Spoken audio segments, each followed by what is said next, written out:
Hey everybody, welcome back to the Doggone Positive Way. I'm Maria, your dog trainer. That you hear clicking by was Troy. He's going to lay down. I've got a new platform that I'm using and some new lighting, which I don't like that whole on the glasses. But you know what? We're going to deal with it because that's not important. What is important is the information that I'm giving you today. And that information is about doing preventative work on your puppy before you are ready to get rid of your dog and you're like, this dog is a mess. I don't know. He used to be really cute and stuff, and we didn't have any problems when he was a puppy or when she was a puppy. Everything was great. Did you do training when they were like a puppy? How old was the puppy when you got the puppy? I got the puppy when they were 8 weeks old. Or my favorite is our dog gave birth to the puppy. So we've had the puppy since birth. And now the puppy is ready to rip your arms off and is no longer a puppy, is about 8 months old, 9 months old, a year old, 2 years old, or older even. And you guys decide, I can't take it anymore and I need to get rid of this dog. So, or you try training and the training doesn't work. And maybe the training that you've tried is a punishment-based training and you're like, I can't duplicate this stuff. It's not working. Training is expensive. I can't do this. We need to get rid of the dog. The dog bit us, or maybe even the dog hasn't bit them yet. But typically, the dog has bitten them by this point when they're ready to get rid of them. I actually just spoke to a person on Friday that is getting rid of their dog and they want to turn it into rescue. And so I consulted with them, and they've had the dog since 8 weeks of age. I asked if they did any training. They did no training. Um, I asked why, and they said that they didn't have any problems.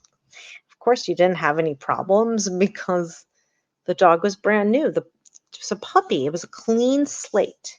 So, with that clean slate, what happened was over time, the dog developed food bowl aggression, and then just basic resources like a paper towel, a sock, just kind of inanimate objects that the dog would then run after and attack the children. And they had 3 kids, anywhere from, I think, 10 years old to about 16 years old.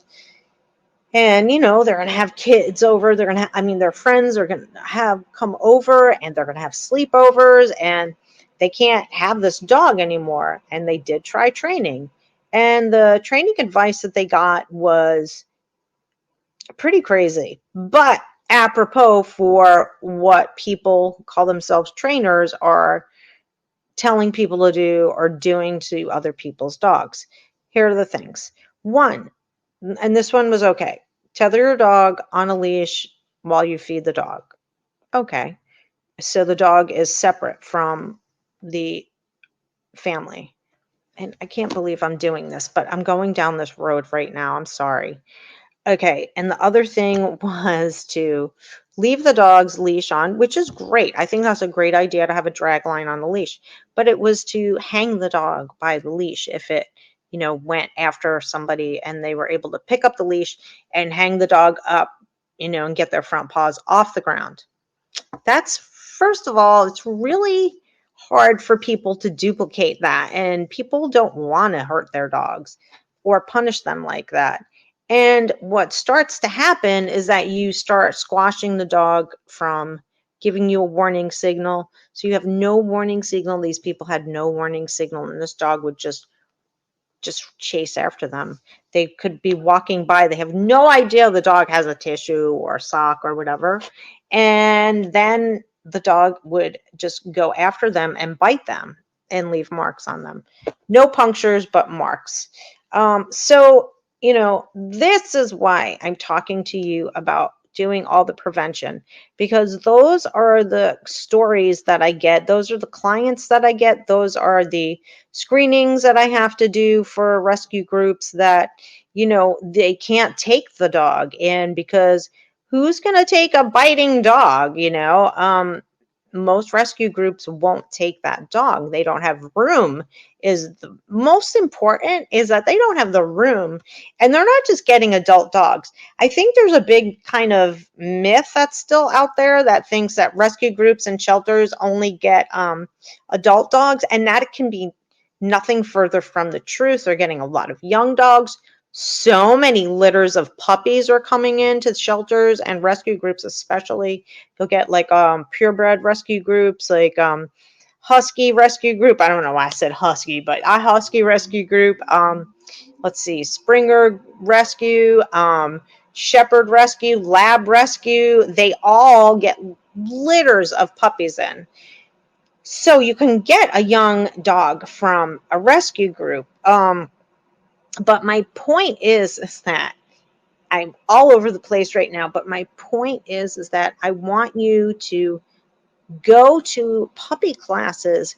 And if you, let's just say you don't have money, okay, and you can't afford a puppy class.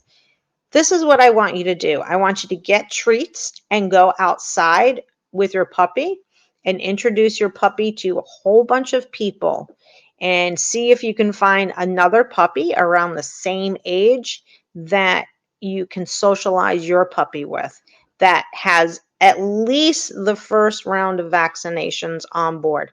Do not go to a dog park. Stay out of a dog park. If you have money or if you can find an affordable puppy class, go to an off-leash puppy class that, again, is the same age range as your puppy. And what I mean by age range, or why I talk about age range for puppies, is developmentally, they're all about the same. And also their teeth growth is the same. So you get puppy teeth with puppy teeth. You're not getting adult dog teeth with puppies. And, it's better for puppies to play with puppies at this stage. And you want to socialize them and pass the puppy. Take the puppy and pass it around the class. So you have puppy passing and treating while they're going around in a circle. And what are we going to do? We're going to look in the ear of the puppy and give them a treat. And we're going to pick up their foot and give them a treat. And you're going to do everything that they would do at a vet's office. Get the nail clippers out. If you're afraid to clip nails, that's okay. Just get the nail clipper and put it up against the puppy's nail and go through the motions. Make the sound, that let the nail clipper make the sound that it makes, the sound, whatever it is. Turn a Dremel on. Get some, if your dog needs to be groomed, if you have like a poodle or a poodle mix or any of the designer breeds, they need to be groomed. And you know what? Dogs sometimes need to be shaved, even if they're short hair dog. If they get cut or something like that, you'll want to shave the area. And if, like a hot spot, I did that with Rufus. I shaved the area, and then you can treat the area, and it's clean. It's away from, there's no fur around it. It's awesome to treat a wound like that. And your vet is going to do that also. So also, when they have to take blood, they do a little shave and take the blood from their either their arm or their neck even. So there are different reasons why there are really good practical reasons, like all the handling stuff. But then you also have just, hey, you want to have a dog that you can live with when they're older. You don't want your puppy to bite you. You don't want your puppy to, just get aggressive over a toy, or if they do happen to get like a shoe because you didn't puppy proof for whatever reason, you don't want them to growl at you when you take it or bite you when you take it or growl at you when you need to look in their ear. If you have especially a floppy ear dog, get your puppy used to getting their ears cleaned. Get out the cotton balls, lift an ear, rub the cotton ball in it and just be really sweet and soft and talk to them. And if you do this to your puppy, guess what? They love it. It feels good, and build them up to getting some solution, like maybe some rubbing alcohol or an dog ear cleaning for puppies, ear cleaning solution, so that you get them used to having them, their ears handled and just different things that could be uncomfortable. Because especially in the first year that you have a puppy, you're going for their boosters.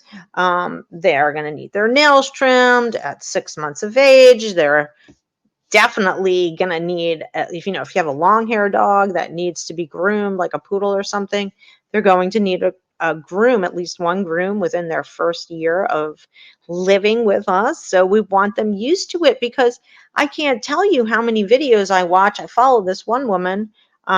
She's a groomer in Canada, and she shows what the dog goes through, and I feel so bad for the dogs, because the dogs are stressed the hell out.